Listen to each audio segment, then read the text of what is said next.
Welcome to Thanumam life style. இன்றைக்கி நம்ம சேனலில் நம்ம பார்க்க போகிற recipe beetroot fry with peanut powder. Beetroot 2, வெங்காயம் 1, உப்பு தேவையான அளவு, கடுகு தாளிக்க, கருவேப்பிலை, எண்ணெய் தாளிக்க, வேர்க்கடலையும் காய்ஞ்ச மிளகாவையும் நான் ஏற்கனவே வறுத்து வச்சுருக்கேன். இப்போ ஒரு பேனை அடுப்பில் வச்சுட்டு அதில் தாளிக்க தேவையான எண்ணெயை ஊற்றிக்கலாம்.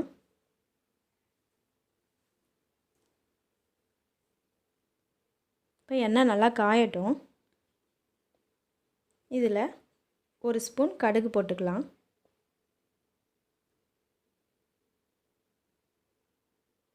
கடுகு நல்லா பொரிஞ்சு வர வரைக்கும் வெயிட் பண்ணலாம். அடுத்தது இதுலேயே நம்ம ஒரு கொத்து கருவேப்பிலை போட்டுக்கலாம். இப்போது வெங்காயம் 1 அரிஞ்சு வச்சுருந்தோம்ல, அதையும் சேர்த்துக்கலாம்.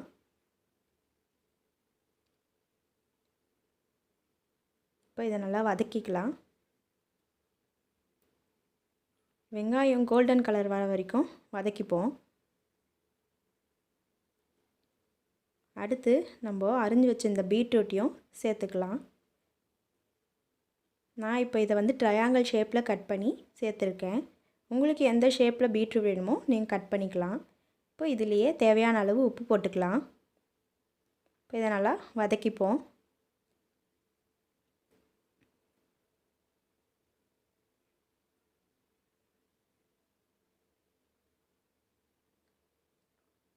இதில் 1 கிளாஸ் தண்ணியை ஊற்றி காயை நல்லா வேக வச்சுக்கலாம்.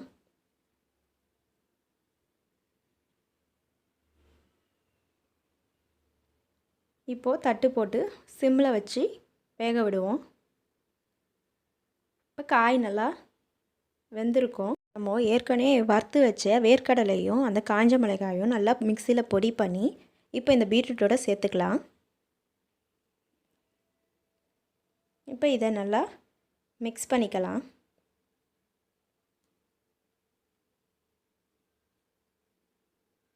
அந்த பவுடர் ஃபுல்லாக அந்த பீட்ரூட்டில் ஃபுல்லாக ஸ்ப்ரெட் ஆகிற மாதிரி கலக்கிக்கலாம்.